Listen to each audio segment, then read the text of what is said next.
Sindia Mira Putri, Musdalifah Febrianti, dan saya sendiri Nino Budi Cahyo.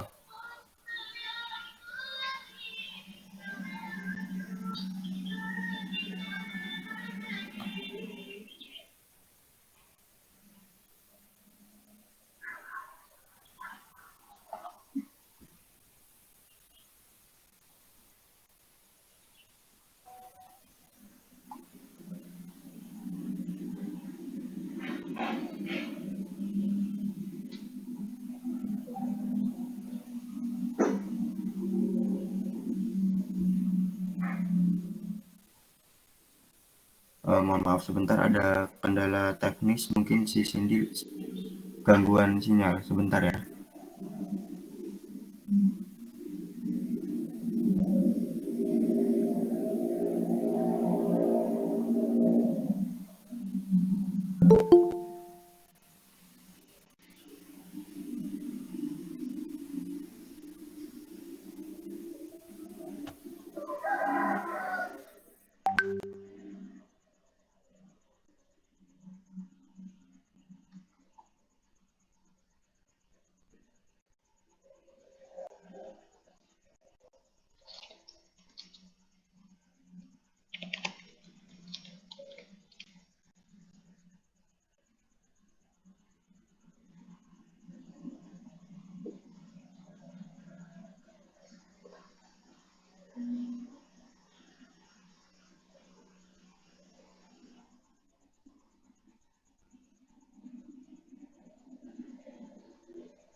Analisis regresi linier sederhana. Analisis regresi linier sederhana adalah hubungan secara linier antara satu variabel independen X dengan variabel dependen Y.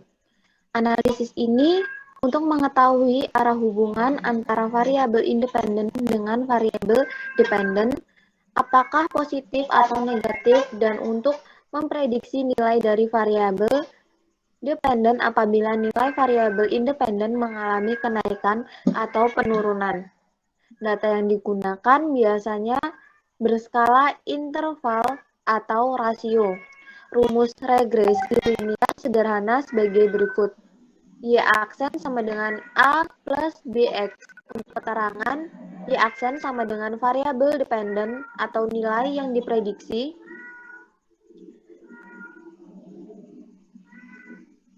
X sama dengan variabel independen, A sama dengan konstanta atau nilai Y aksen apabila X sama dengan 0, B sama dengan koefisien regresi atau nilai peningkatan atau penurunan.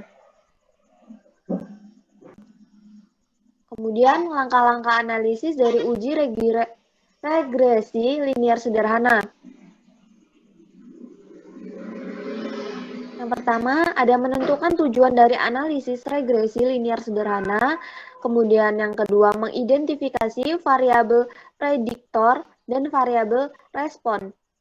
Untuk yang ketiga, melakukan pengumpulan data dalam bentuk tabel. Yang ketiga, menghitung X2 dan XY dan total dari masing-masingnya. Kemudian, menghitung A dan B menggunakan rumus yang telah ditetapkan. membutuhkan model persamaan garis regresi, kemudian melakukan prediksi terhadap variabel prediktor atau respon. Untuk yang terakhir, menguji signifikasi menggunakan uji T dan menentukan taraf signifikan.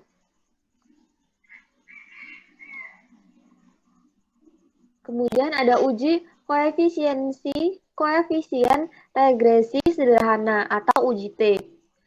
Uji ini digunakan untuk mengetahui apabila variabel independen X berpengaruh secara signifikan terhadap variabel dependen Y. Signifikan berarti pengaruh yang terjadi dapat berlaku untuk populasi, dapat digeneralisasikan. Untuk langkah-langkahnya, 1. Menentukan hipotesis, yaitu HO ada pengaruh secara signifikan antara biaya promosi dengan volume penjualan. Untuk HA, tidak ada pengaruh secara signifikan antara biaya promosi dan volume penjualan. Yang kedua, menentukan tingkat signifikasi, yaitu tingkat signifikasi menggunakan 5%, atau signifikasi 5% atau 0,05 adalah ukuran standar yang sering digunakan dalam penelitian. Kemudian yang ketiga, untuk menentukan T-hitung, berdasarkan tabel diperoleh T-hitung sebesar 10,983. Baik, akan dilanjutkan oleh rekan saya.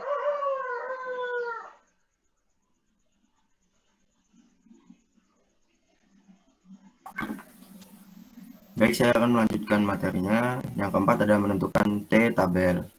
Tabel distribusi T dicari pada 5% dibagi 2 sama dengan 2,5%. Uji 2 sisi. Dengan derajat kebebasan df n k 1 atau 22 kurang 1 sama dengan 17. N adalah jumlah kasus dan K adalah jumlah variabel independen.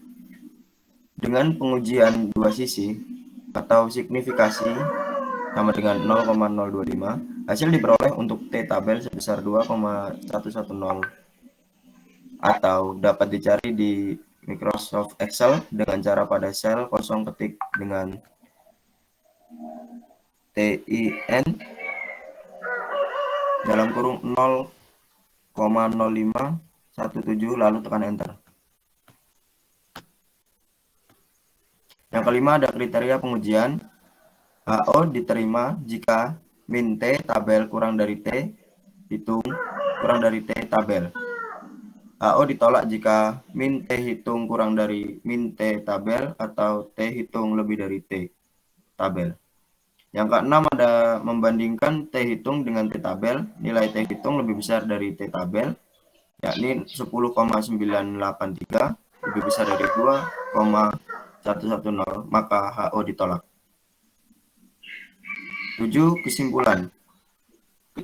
Oleh karena nilai T hitung lebih besar dari T tabel, maka HO ditolak. Artinya bahwa ada pengaruh secara signifikan antara biaya promosi dengan volume penjualan. Jadi dalam kasus ini dapat disimpulkan bahwa biaya promosi berpengaruh terhadap volume penjualan pada perusahaan jual beli motor.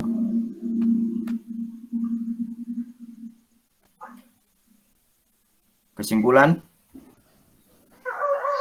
hasil model persamaan regresi dapat digunakan sebagai pedoman untuk memprediksi hubungan antar variabel di luar data yang dijadikan sampel dalam suatu populasi. Uji regresi linear sederhana seperti uji signifikan dengan uji T sangat membantu untuk mengetahui pengaruh secara kualitas dan kuantitas satu variabel bebas terhadap variabel tak bebas.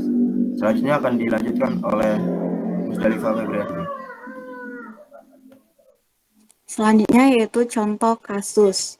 Seorang mahasiswa bernama Hermawan ingin meneliti tentang pengaruh biaya promosi terhadap volume penjualan pada perusahaan jual beli motor. Dengan ini didapat variabel dependen atau Y adalah volume penjualan dan variabel independen X adalah biaya promosi. Dengan ini, Hermawan menganalisis dengan bantuan program SPSS dengan alat analisis regresi linear sederhana. Data-data yang dapat ditabulasikan sebagai berikut.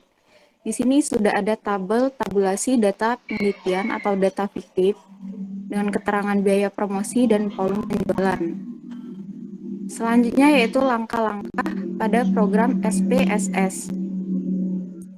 Yang pertama itu kita masuk ke program SPSS, kemudian klik variabel view pada SPSS data editor, kemudian pada kolom name ketik Y, kolom name pada baris kedua ketik X, selanjutnya yaitu pada kolom label, untuk kolom pada barisan pertama ketik volume penjualan, untuk kolom pada baris kedua ketik biaya promosi. Untuk kolom-kolom lainnya boleh dihiraukan, kemudian buka data view pada SPSS data editor, maka didapat kolom variabel Y dan X. Ketikkan data sesuai dengan variabelnya. Kemudian klik analisis, regression, dan linear. Selanjutnya ketik variabel volume penjualan dan masukkan ke kotak dependent, kemudian klik variabel biaya promosi dan masukkan ke kotak independen. Kemudian klik statistik, klik CASAWIS, diagnostik, klik all cash, kemudian klik continue. Klik OK, maka hasil output yang didapat pada kolom coefficients dan SASWIS diagonatis adalah sebagai berikut. Di sini sudah ada tabel dependent variable volume penjualan dan dependent variable. Persamaan regresinya yaitu Y aksen sama dengan A plus BX Y aksen sama dengan min 28764,7 plus 0,691X. Angka-angkanya dapat diartikan, yang pertama itu konstanta sebesar min 28764,7, artinya jika promosi X nilainya adalah 0, maka volume penjualan Y aksen nilainya negatif atau sebesar min 28764,7. Yang kedua itu koefisien regresi variabel harga X sebesar 0,691, artinya jika harga mengalami kenaikan Rp1, maka volume penjualan Y aksen akan mengalami peningkatan sebesar 0,691 rupiah. Koefisien bernilai positif, artinya terjadi hubungan positif antara harga dengan volume penjualan. Semakin naik harga, maka semakin meningkatkan volume penjualan. Nilai volume penjualan yang diprediksi Y aksen dapat dilihat pada tabel CASWIS diagnostik atau kolom prediktif value. Sedangkan residual atau unstandardized residual adalah selisih antara volume penjualan dengan predicted value dan seterusnya. Residual atau standardized residual adalah nilai residual yang telah terstandarisasi atau nilai semakin mendekati 0, maka model regresi semakin baik dalam melakukan prediksi. Sebaliknya, semakin menjauhi 0 atau lebih dari 1 atau min 1, maka semakin tidak baik model regresi dalam melakukan prediksi. Kemudian di sini ada kata-kata bijak. Kejujuran adalah bawawal dari buku Desa. Kejujuran adalah bab pertama dalam kitab kebijaksanaan. Thomas Jefferson. Keakuratan adalah saudara kembar kejujuran. Ketidakakuratan saudara kembar dari ketidakjujuran. Nathaniel Hawthorne. Tak ada harta pusaka yang sama berharganya dengan kejujuran. Muhammad Hatta. Kembali ke moderator. Baiklah, itu tadi penjelasan materi dari kelompok 3. Jika ada yang kurang jelas dari teman-teman sekalian, silakan untuk bertanya. Waktu sesi tanya jawab saya buka.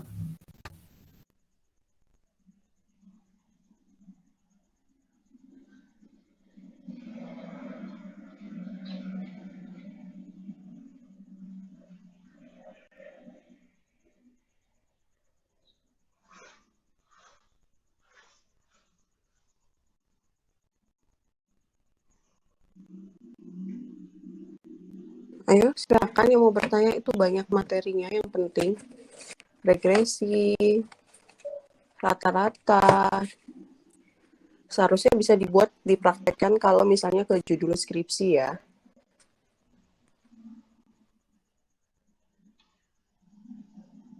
Tapi sebenarnya nanti akan diperdalam di metode penelitian.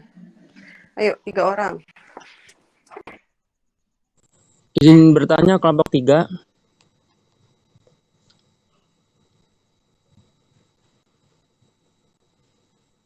Baik, silahkan.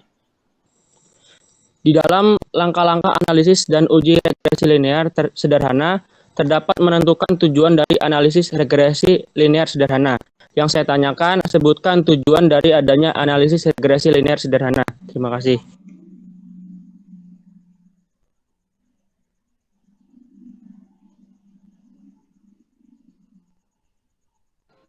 Izin bertanya kelompok 3. Baik, silahkan. Apa yang kalian ketahui tentang regresi linear sederhana dan berikan penjelasan formulanya dalam regresi linear sederhana. Terima kasih.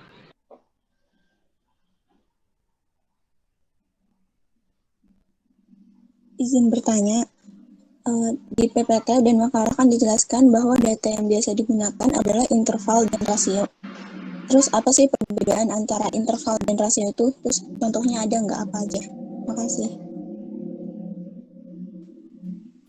Baik, terima kasih untuk yang bertanya. Dimohon untuk memberikan kami kelompok 3 mencari jawabannya.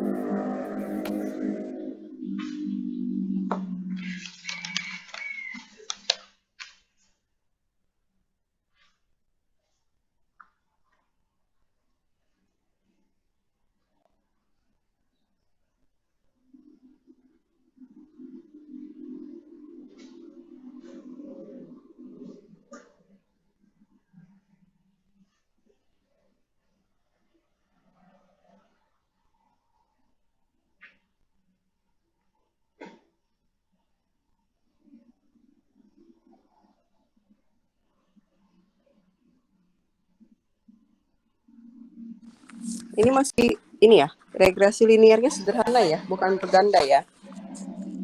Iya, Ibu, masih sederhana.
Baiklah, di sini saya akan menjawab pertanyaan dari Zenia Tika Putri. Yang pertanyaannya di PPT dan makalah dijelaskan bahwa data yang biasa digunakan adalah interval dan rasio. Lalu apa perbedaan antara interval dan rasio serta berikan ya. Saya jawab, interval yakni data dalam bentuk jarak namun tidak memiliki nol mutlak. Contohnya suhu udara atau suhu nol bukan berarti tidak bersuhu. Yang kedua ada data rasio, data yang hampir mirip dengan data interval namun memiliki nilai nol atau mutlak. Contohnya berat badan dan tinggi badan. Gimana Janasri? Oke, Nino, terima kasih. Baik, sama-sama.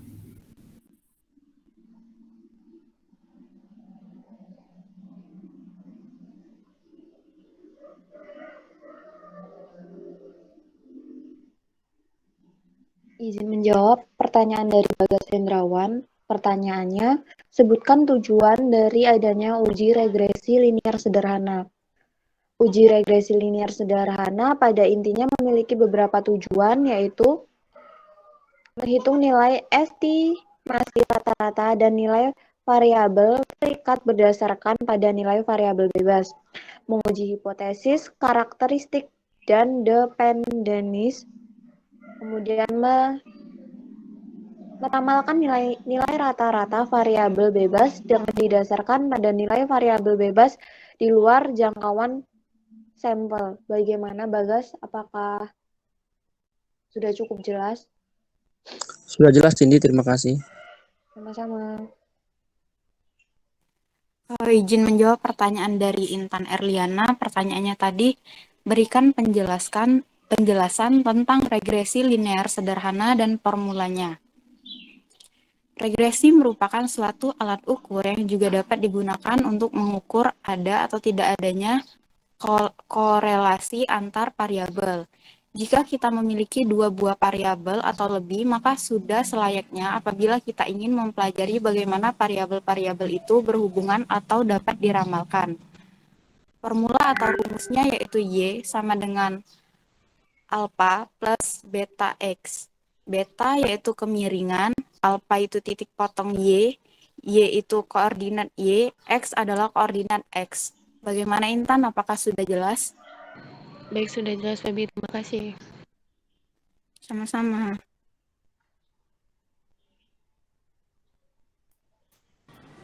Oke.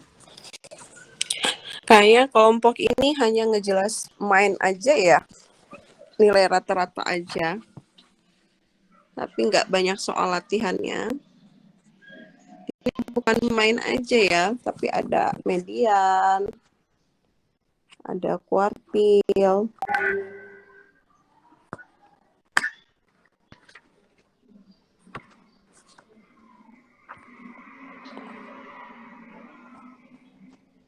Terus kita tahu ya, mean itu rata-rata, median itu nilai tengah, ya kan? Bagaimana mencari nilai tengah, ya? Bagaimana mencari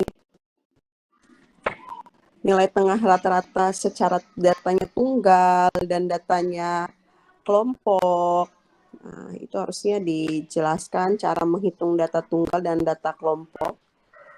Emang di SMA sudah diajarkan, tapi kita harus mengulasnya kembali. Cara menghitung ini harus ditambahin ya Cindy ya. Format tidak sesuai PPT-nya. Jadi formatnya mengikuti yang saya kasih share, tidak usah dirubah-rubah. Terus juga tidak ada rata median ya, tadi di kelompoknya ya. Coba PPT-nya ditampilin lagi. Sebentar Ibu.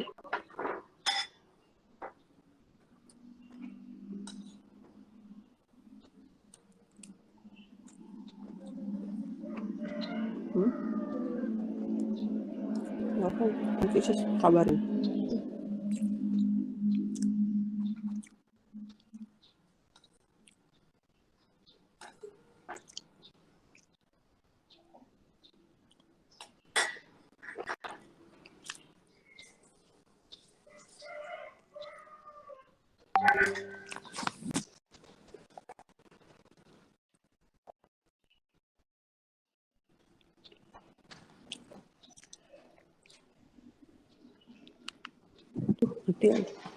Oke, dari slide yang pertama dong. Nanti baru ke regresi linear sederhana.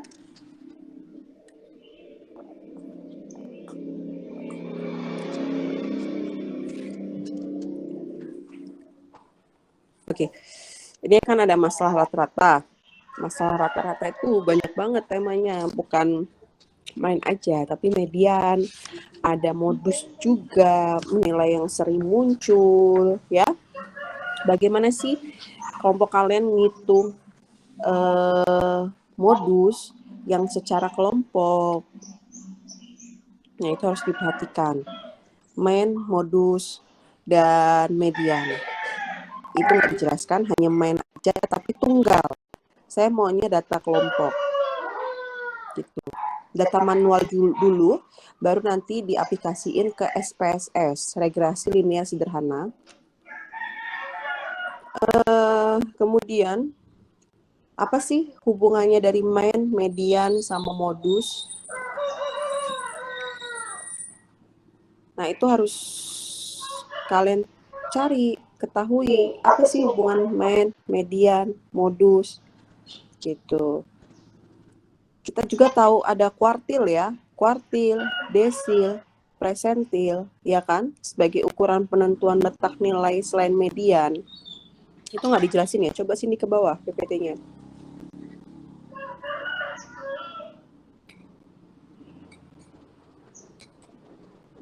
Nggak ada, Ibu. Oke.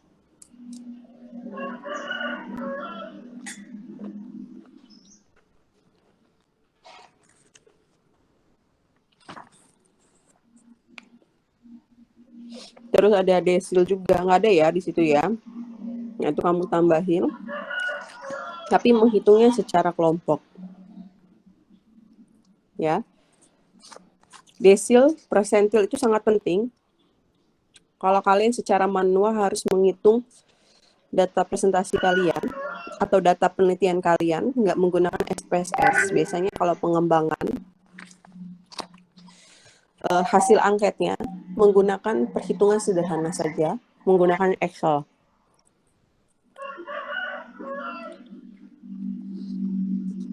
Ya, menggunakan Excel cukup, itu untuk pengembangan. Tapi kalau untuk studi kasus, untuk literasi dan lain sebagainya, itu harus menggunakan data SPSS, karena biasanya dia nggak bisa dipecahkan dengan Excel.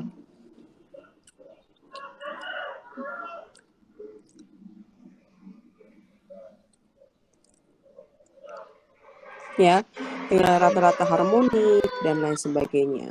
Nah, itu harus dijelaskan. Kita tahu ya, kalau kuartil itu ada Q1, Q2, Q3. Kalau Q2 itu adalah main, ya, rata-rata. Pernah dipelajari waktu kalian SMA, mungkin bisa diulangi dan dilatihkan kembali masalah main, median, dan modus. Kita tahu ya kalau misalnya datanya ke bawah lagi, PPT-nya.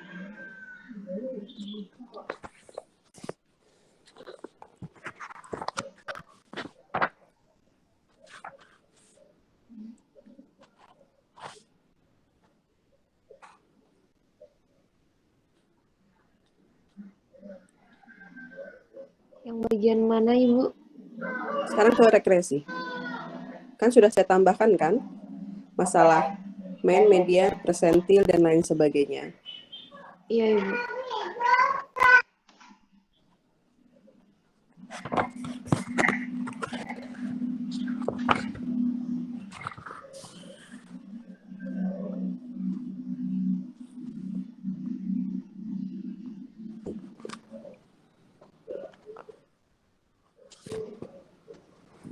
Sekarang ke regresi.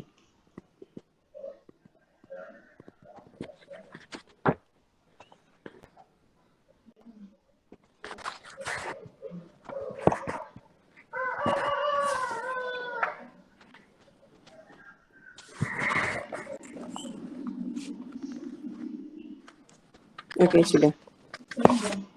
Nah, apa sih regresi itu? Regresi itu penting sekali ya. biasanya ada perbedaan antara korelasi dan regresi.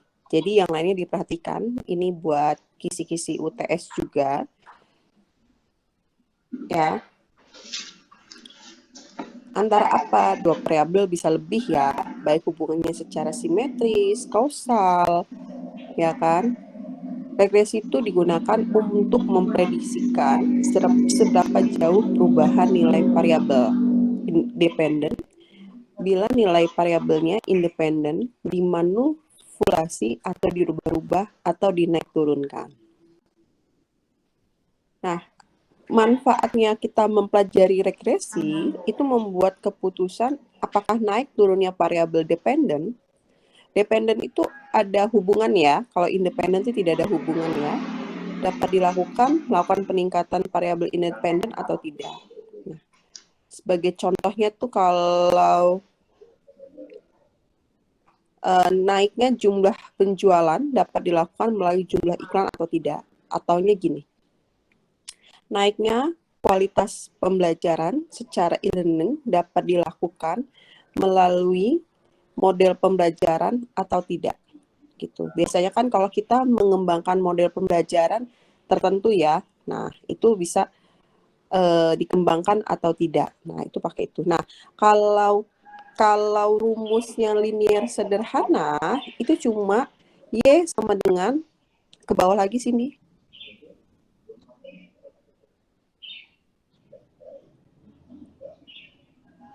Oke, Y sama dengan tadi ada rumus Y-nya. Nah, oke ini ya.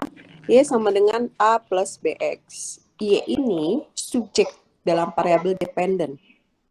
Sedangkan A itu adalah harga Y ketika harga X-nya 0. Benar kan? Kalau X-nya 0, B kali X 0 dong. Berarti A-nya itu harga Y. Maka Y sama dengan A.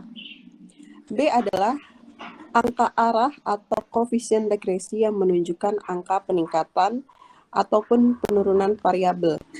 Suara saya masih kedengeran ya? Masih, Ya, Bu. Ibu. Nah, ini kan paling penting kita nentuin kalau penurunan dependen didasarkan perubahan independen. Bila arahnya positif, maka garisnya naik. Bila negatif, maka garisnya turun. Makanya kalau di BX itu bisa positif dan bisa negatif. X pasti subjek, ya.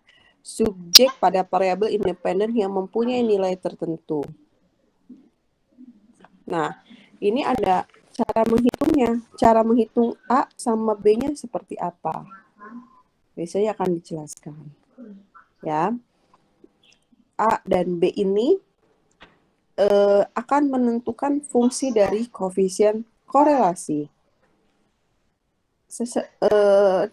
Pengen banget kalau ada contoh perhitungan gitu, regresi linear sederhana gitu. Di sini nggak ada ya? Nggak ada, Ibu.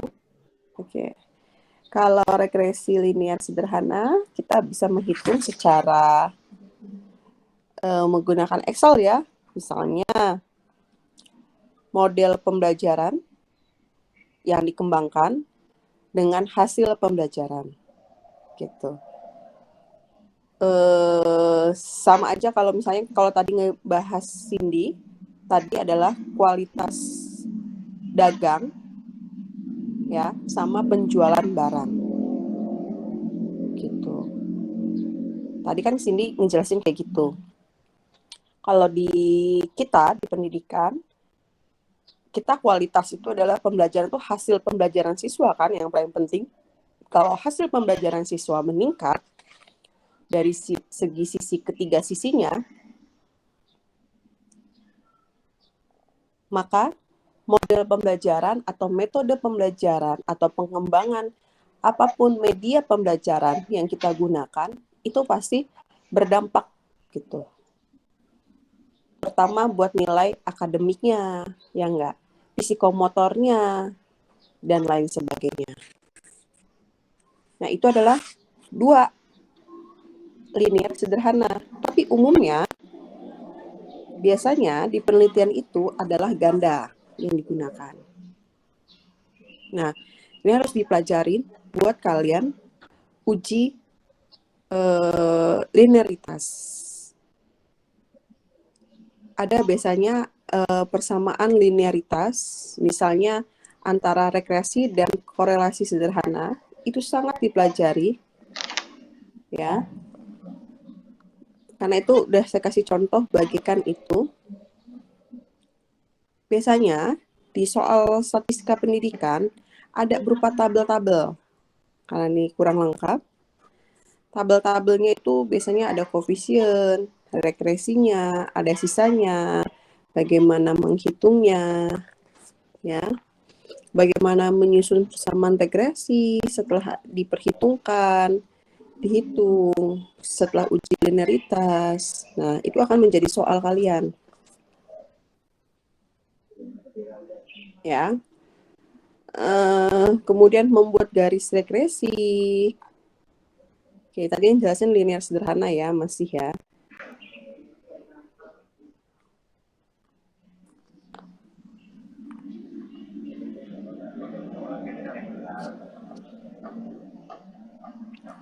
Dan nanti dari uji linearitas itu akan ada uji hipotesis hubungan antara dua variabel. Biasanya kan kalau hubungan dua variabel ada HO dan HH. Misalnya tidak ada hubungan antara kualitas pendidikan atau kualitas pembelajaran terhadap model pembelajaran atau media pembelajaran. Ada hubungannya antara kualitas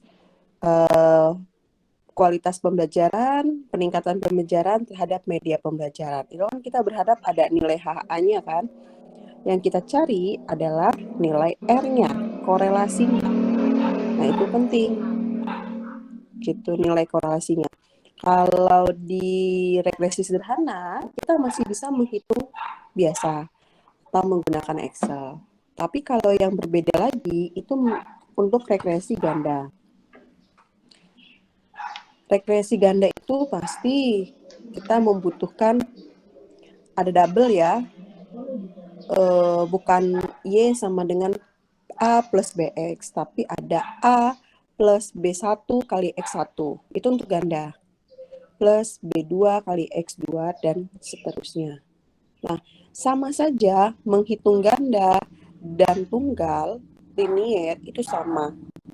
Kepentingannya kita harus mengetahui nilai-nilai hubungannya, korelasi yang kita cari. Nah, itu kalian harus banyak latihan individu ya untuk regresi ganda. Nah, itu biasanya di setiap soal statistika, kalau kalian beli buku statistika kayak Sugiono dan lain sebagainya, ya, itu akan bisa menghitungnya dengan manual dulu. Gitu, sederhananya. Beda ya, antara regresi sama korelasi itu beda. Beda jauh. Tapi nanti tujuan akhirnya kita ingin mengetahui nilai korelasinya.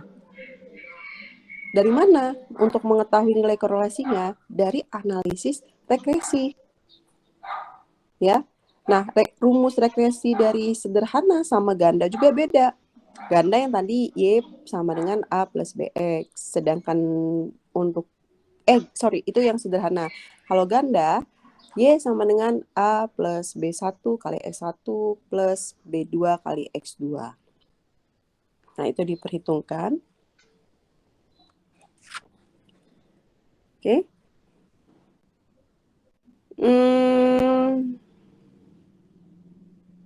Selain resume, hari ini saya akan memberi kalian tugas mengenai menghitung regresi sama korelasi. Itu penting. Menghitung sederhananya seperti apa itu penting karena bahannya bisa kalian searching,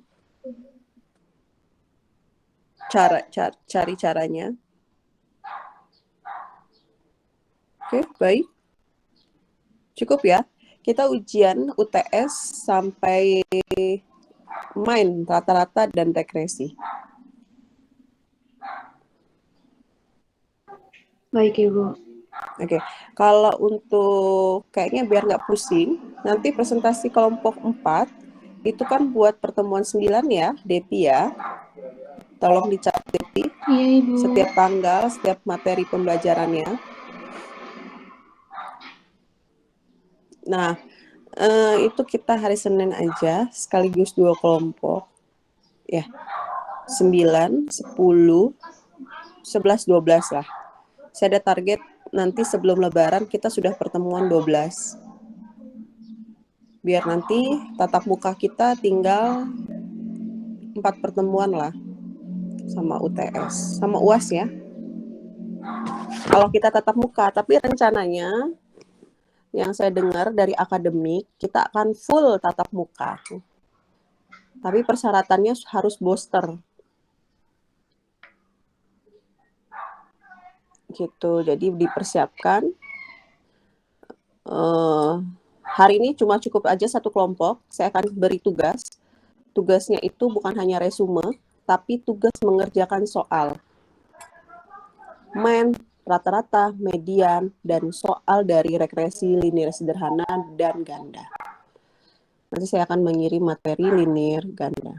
Menurut saya cukup. Ada pertanyaan selain ini? Cukup, Ibu. Terima kasih. Oke.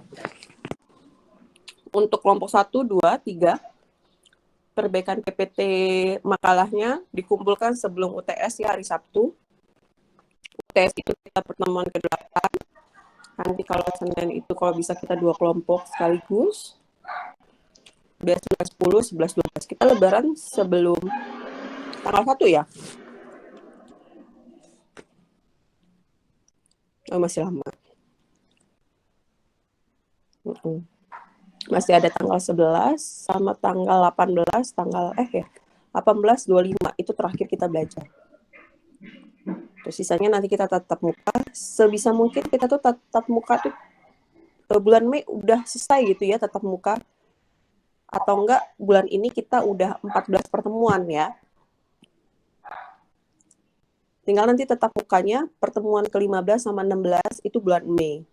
Kalau jadi kita tatap muka ya. Sepertinya jadi 2 minggu lah di awal kita tatap muka. Terus kita UTS. Setuju ya? Kalau saya padetin ya. Halo? Iya, Ibu. Baik, Ibu. Itu ada pertanyaan. Baik, resume. Resume dulu. Saya kasih waktu untuk resume. Nanti resumenya dikumpul sekitaran jam 9:30, jam 10. Kemudian setelah resume nanti saya kasih tugas 1 minggu dikerjakan sebelum UTS.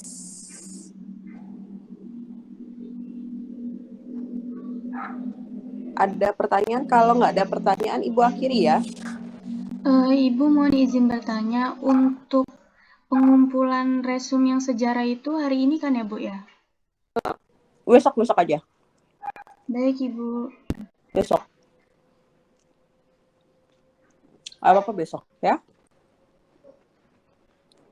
Oke. Cukup ya pagi ini. Izin tanya Bu, Silakan. Iya, Yunas.